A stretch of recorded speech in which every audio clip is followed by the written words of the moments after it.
لسه مكملين مع بعض في حلويات رمضان، والنهارده هنعمل مع بعض بلح الشام بطريقه جميله جدا هتعجبكم. احسن بكتير من محلات الحلواني. حاجه كده مقرمشه من بره وطريه من جوه، وحاجه بجد جميله جدا. بس قبل اي حاجه طبعا زي ما متعودين مع بعض نصلي على الرسول في الكومنتات. اللهم صل وسلم وبارك على سيدنا محمد وعلى اله وصحبه اجمعين. ويلا تعالوا نشوف ازاي نعمل بلح الشام ويطلع معانا بالشكل ده كده، احسن من المحلات مليون الف مره. نسمي الله كده ونصلي على الرسول ويلا بينا.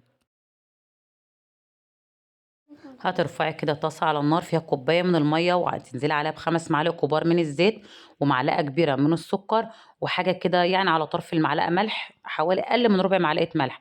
قلبي بقى كده السكر والملح علشان يدوب مع المية، وسيبيه لحد ما يغلي.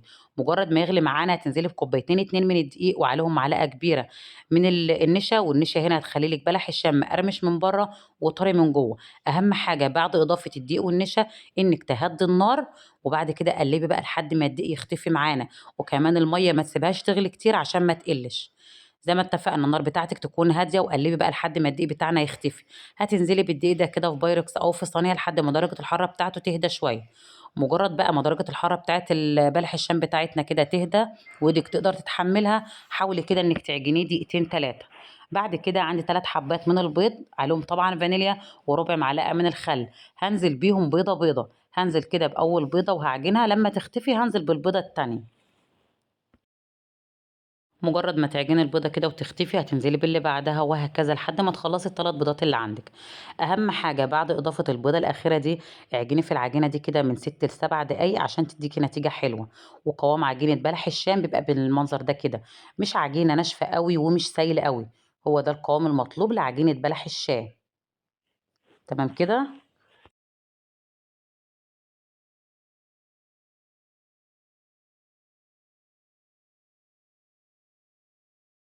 ده الشكل انا هشكل بيه بلح الشام.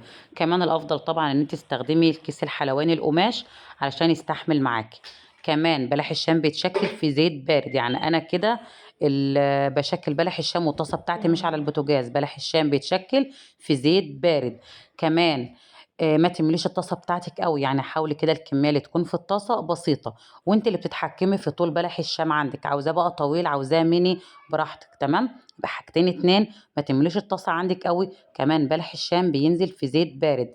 بعد كده بقى بعد ما تخلص تشكيل بترفعيه على النار، والنار بتاعتك ما تكونش عاليه عشان ما ياخدش لون من بره ومن جوه يكون لسه عجين. النار بتاعتك تكون متوسطه. ومجرد ما ترفعيه على النار ما تجيش ناحيته خالص ولا تقلبيه، الا ما يبتدي كده ان هو يمسك نفسه ويتماسك معاكي.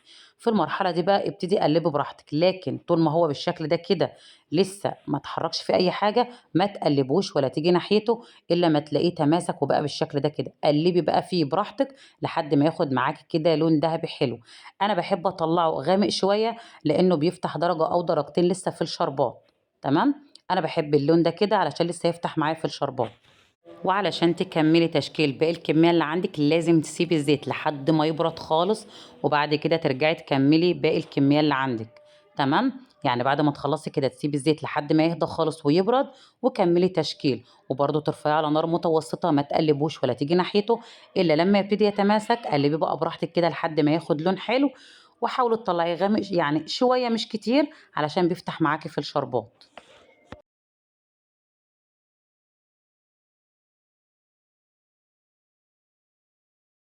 وشربات بلح الشام تقيل بارد، وانا سبق قبل كده وعملت معاكم الشربات في فيديو منفصل.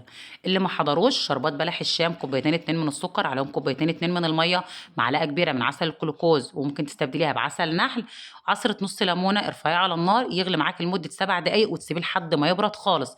الشربات تقيل بارد. تطلعي بلح الشام من الزيت على الشربات على طول. مستنياكم بقى تجربوه وتقولوا رايكم. شايفه ما شاء الله تحفه، احسن من الجاهز مليون الف مره. وقبل اي حاجه طبعا زي ما متعودين مع بعض ما ننساش نصلي على الرسول. اللهم صل وسلم وبارك على سيدنا محمد وعلى اله وصحبه اجمعين.